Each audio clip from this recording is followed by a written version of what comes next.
Salam, salam, outside. Dans le livre, il faut commencer. Man. Outside dog, outside. Yeah. I'm outside dog, outside. We coming like leads and bringing that grease. And slide on top corner, then slide on my knees. My youngest, they coming like Daniel Reese. My Lebanese tell me to grab on a whole nother fetish, a whole nother topic, a whole nother reason to stick to my logic. I learned from Mourinho, I speak, I'm in trouble. Wanna fuck, baby girl, wanna cuddle. I'm just single, just go me a double. That's a brace and being evasive. In your face, I never was subtle. Balotelli, fuck them niggas hating. La Juve l'emporte 4-1 face à Spezia. Aujourd'hui, il va falloir saluer Cristiano Ronaldo. Pourquoi? Cristiano Ronaldo, il revient du Corona, tranquille, posé. C'est Spezia, ok, on est d'accord. Il y en a, ils vont dire, ouais, c'est une petite équipe et tout. Tout ça, on est d'accord. Mais est-ce que vous saviez que la Juve, en 135 ans d'existence, ils n'ont jamais battu Spezia? Ils n'ont jamais battu Spezia. Je pense qu'ils ont joué Spezia plus d'une dizaine de fois. Ils les ont jamais battus. Donc aujourd'hui, ils les ont battus. Pourquoi? Parce qu'il y avait un facteur sur le terrain. N'en déplaise aux rageux, sincèrement, Cristiano Ronaldo. La Juve, elle joue face à Spezia. Le match, c'est 1-1. Ronaldo, il rentre sur le terrain. Même pas, il a fait 2 minutes sur le terrain. Dès qu'il a pris le ballon, après, c'est-à-dire que la passe est partie. Il n'était pas hors jeu. Tu savais que c'était un but. Pourquoi? Parce que c'est Cristiano Ronaldo. Il accélère sur le gardien. Il frappe croisé. Top performance de sa part aujourd'hui. Le gars, sincèrement, en toute honnêteté, tu as l'impression que, je sais pas, c'était un lion en cage. C'est ce que son entourage disait en disant que Cristiano n'était pas malade, que le test PCR est revenu positif, mais qu'il ne comprenait pas parce que le gars se sentait bien. Ben, j'ai l'impression qu'en réalité, sincèrement, il se sentait très très bien. Parce que Cristiano Ronaldo, s'il avait été là, Juventus-Barça, peut-être que ça ne se passe pas comme ça s'est passé. C'est un facteur à ne pas négliger.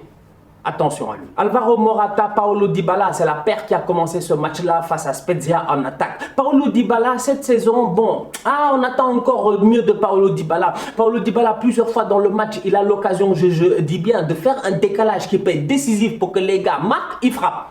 Franchement, et puis quand il frappe comme Messi hier, il dévisse les frappes, les balles ne rentrent pas. C'est un peu dommage, mais Dybala, en toute honnêteté, je m'attends à voir beaucoup plus de lui. Après, dans les mouvements, il est toujours aussi intéressant. Un autre à côté qui a été quand même très très bon aujourd'hui, c'est encore une fois Alvaro Morata. Alvaro Morata, quand même, faut qu'on soit très très sérieux. Il est arrivé à la Juve, mais il est arrivé à la Juve et en toute honnêteté, depuis qu'il est arrivé, il fait que des bons matchs. C'est-à-dire que Morata, tu peux même pas l'attaquer, tu peux même pas être là à faire des blagues. C'est pas le Morata de Chelsea.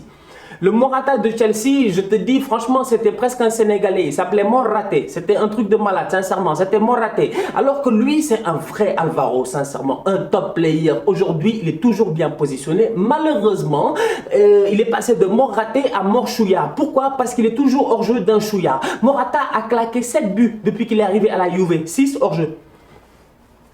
C'est incroyable. 7 buts, 6 hors-jeu. Morata, tu te gères comment? Aujourd'hui, il claque un but qui a été limite hors-jeu. Heureusement, il s'en sort. Lui aussi, top performance. Ça lui a pris du temps pour s'imposer dans cette équipe-là. Quand il est arrivé, ça a été compliqué. En plus de ça, il sortait d'une saison compliquée. Il était sur le banc depuis très très longtemps au Paris Saint-Germain. Il n'avait pas joué depuis très très longtemps au Paris Saint-Germain. Je parle de qui? De Adrien Rabiot. Le temps est passé. Adrien Rabiot, sincèrement, il est top. Sincèrement, il est top. Il joue bien. Rabiot, aujourd'hui, il rentre, il redynamise cette équipe-là parce que Rabiot, c'est un vrai box-to-box. Rabiot, c'est un dynamiseur en fait au milieu de terrain. Rabiot, il prend la profondeur, il fait des courses en tant que tel, il n'a pas peur. Aujourd'hui, il rentre, il fait crochet. Je me dis, fais la passe, il fait pas la passe, il s'en fout, il frappe croisé, petit ballon, il marque un but. Sincèrement, Rabiot, encore une fois, aujourd'hui, il sort une très belle performance et j'ai envie de dire que dans cette équipe-là, c'est paradoxal, mais bizarrement, le meilleur milieu de terrain dans cette équipe d'Andrea Pirlo là, c'est Adrien Rabiot. Sincèrement, c'est Adrien Rabiot. Arthur, il fait un bon match encore une fois, mais bon, Arthur, c'est toujours Arthur quoi. C'est que Arthur, lui,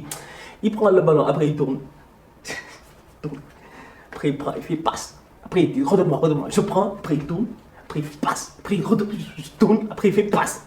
Mais dans tout ça là, il n'a pas dépassé ses 25 mètres. Franchement, donc Arthur, bon voilà quoi, c'est un bon joueur. Statistiquement parlant, en fin de match, tu ne peux pas beaucoup l'attaquer parce qu'il réussit ses passes et tout. Mais tu cherches encore en fait, où est le Thiago Alcantara en Arthur en fait? Où est-ce qu'il va venir essayer de nous bluffer un peu, faire comme les gamins là, les Pedri, faire des passes surprenantes et tout? Ça, on ne le voit pas. Bentancur, sincèrement, en ce début de saison, je le trouve under the level. Aaron Ramsey, il est bon, mais Aaron Ramsey, encore une fois, c'est un joueur qui est très horoscopique. Il peut être très très fort de temps en temps, comme il peut être très très nul de temps en temps.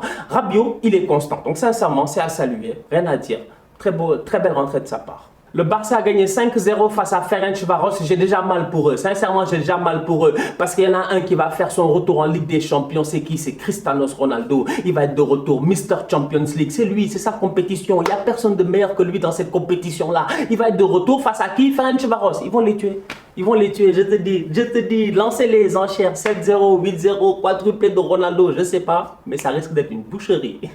Les Milanais sont premiers du championnat et sincèrement, les Milanais, ils le méritent et ça passe à travers un joueur, Zlatan Ibrahimovic. Zlatan, il a combien de buts? 7 buts, un truc comme ça, en même pas 4 matchs qu'il a joué. Il a eu le Corona et tout ça. Zlatan, à chaque fois qu'il joue, il marque. À chaque fois qu'il joue, il marque. Zlatan, c'est minimum, je dis bien, un but, une passe décisive ou minimum 2 buts. En toute honnêteté, c'est un top player. Il a 39 ans. Il a 39 ans. Ce que fait Zlatan Ibrahimovic en ce moment, je vous dis... Je le dis encore une fois, est-ce qu'il y a un attaquant de 39 ans à son âge, voire bientôt 40, qui joue à ce niveau-là? Parce qu'à un moment donné, on parle d'un certain niveau, on parle de la Serie A, de l'Europa League, on parle quand même sincèrement presque de la crème en termes de football et qui réussit à performer autant face à des enfants qui ont 20 ans, 21 ans, 22 ans, 23 ans, 24 ans. Sincèrement, Zlatan Ibrahimovic, il force le respect. Et aujourd'hui, dans son équipe, il arrive, je le dis bien, à amener le collectif avec lui. Pourquoi? Parce qu'au milieu de terrain, autant à Arsenal, il y a une certaine sérénité à travers Partey et Elneny, autant aujourd'hui au Milan, ils ont 2 top players. En toute honnêteté, la coalition, je te dis, la coalition ivoirio-algérienne ou algério-ivoirienne, appelez ça comme vous voulez, entre Franck Kessié et le boy Benasser, mais c'est le top. Benasser, il est là, il récupère tout ballon. Benasser, il est là, je te dis, Benasser, il est devant la défense, il est intouchable. Kessié, c'est un vrai box-to-box. Quand il faut perforer, il est là pour perforer. Quand il faut avoir des bonnes passes, bonne vision, Vista, il est là pour ça aussi. Franchement, les deux là au milieu de terrain avec Kalalouglou, mon bandit, le Turc, celui dont c'est difficile de dire le nom, sincèrement, celui qui sait que frapper des grosses boulets de canon, mais ça marche, sincèrement ça marche. Aujourd'hui, le Milan, c'est une équipe qui garde le ballon. Aujourd'hui, le Milan, c'est une équipe qui joue au football. Simon Kjær en défense centrale, il inspire une certaine confiance en toute honnêteté. Je veux dire... Que veut le peuple? En tout cas, moi, je ne sais pas ce qu'ils veulent, mais nous, on est heureux. Quand on voit le Milan qui joue bien, quand on voit le Milan qui déroule, quand on voit le Milan qui est serein, ça fait plaisir. La seule chose qui m'inquiète peut-être au niveau du Milan, c'est de savoir que peut être cette équipe-là aujourd'hui si elle a quelques blessés. Parce qu'à un moment donné, la saison, elle est longue. Vu qu'on joue chaque semaine entre le championnat et l'Europa League, des joueurs comme Zlatan ne peuvent pas enchaîner éternellement. Donc, il va falloir que les Leao ils fassent des meilleurs matchs qu'ils n'ont fait aujourd'hui. Donc, il va falloir que d'autres boys soient capables de step up pour que ça puisse perdurer. Le championnat, il est long. Mais en tout cas, en ce moment, le Milan, ils sont bien. On se capte très bientôt pour un nouveau débrief. D'ici là, on continue à liker, on continue à partager. On s'abonne. On est ensemble. Tous outsiders.